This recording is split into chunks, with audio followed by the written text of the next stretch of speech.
Now, the much-anticipated fund for responding to loss and damage is now set to receive contributions following the signing of key agreements.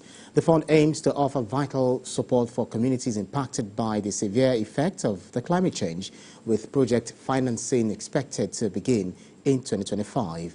Esther Omokpariola reports from Azerbaijan. At a signing event in Baku, agreements come together between the fund's board, the World Bank and the Philippines as the host country. This fund provides urgent support to communities facing the worst effects of climate change. Countries who pledged support now work to complete their contributions.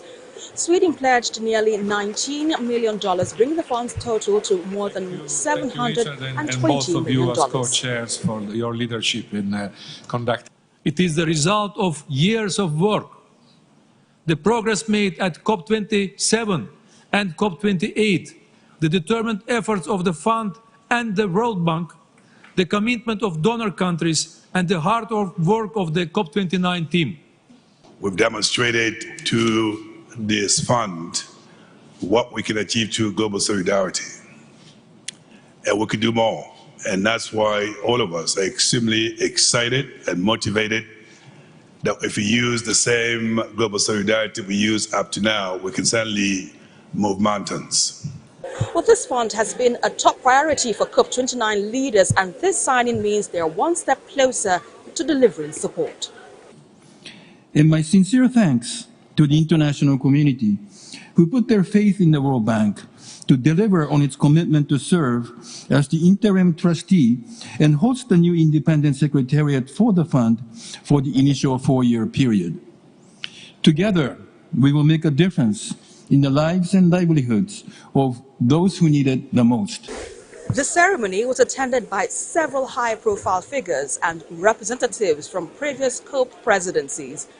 COP29 lead negotiator Yalchin Rafiev closed the event, emphasizing that this success is just one step towards reaching a balanced outcome at COP29. Esther Omokpariola, TVC News, Azerbaijan. Now for more on the COP29 Summit, Africa Program Manager, Global Alliance for Incinerator Alternatives, Desmond Alunag, joins me from Azerbaijan. Thanks so much for joining us, Mr. Alunag.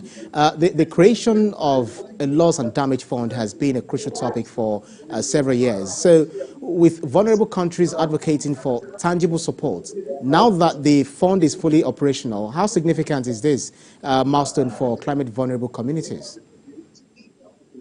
Yeah, thank you so much to you and your listeners. I think that this is a very important moment. I can almost say this is a breakthrough that now this fund has been operationalized, especially countries in Africa, small island states, looking at where we come from, looking at the kind of havoc that we are facing. Now look at the southern belt, there's flooding, there's so much drought. At the same time, look at also the sub-Saharan region. There's so much drought and farmers are experiencing significant impact. A lot of communities are displaced, some of them every season that there's rainfall.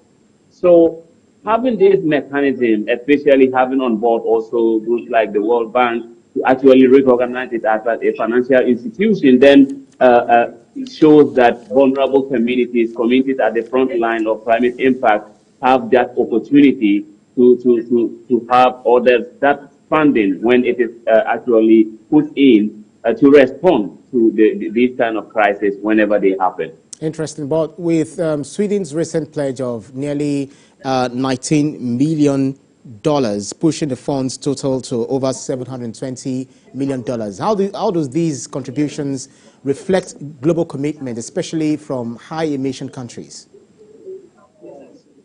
Yes, I think Sweden have taken the lead and they've demonstrated leadership.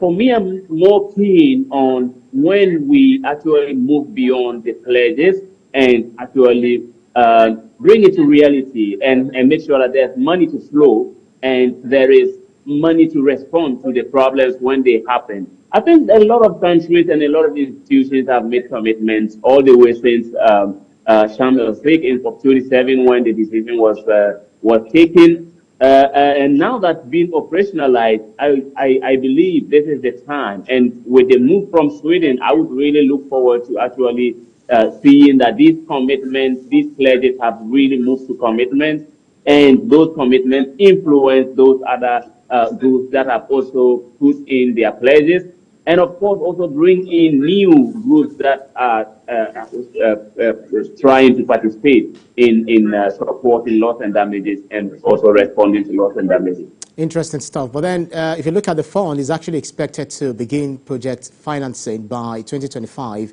which leaves a brief window for preparatory measures. But what challenges do you foresee in the fund's implementation process, especially in ensuring that that support reaches the most affected communities efficiently?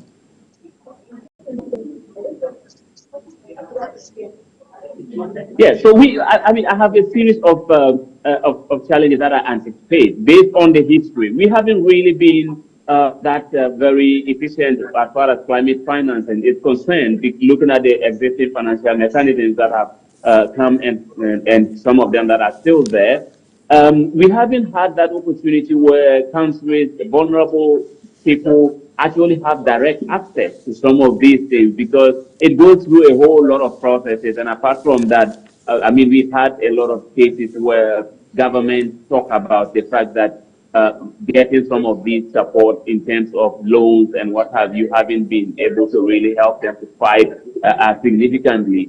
And I think that one other challenge is the fact that there has also been so many pledges in previous financial mechanisms that never really was brought to reality. So I foresee some challenges in the delay in terms of when money is actually put in to be ready to make the fund ready to respond to issues. That's right. That's one. And then the other thing is also more around how the people can access. Accessibility might also be a case unless we really take stringent measures. Absolutely. I believe there is so much going on, so much conversation going on, and other issues to also be visited. We'll definitely keep close tabs on development, from Azerbaijan. But for the meantime, Africa Program Manager, Global Alliance for Incinerator Alternatives, Desmond Alunag, thank you so much for your time. Thank you.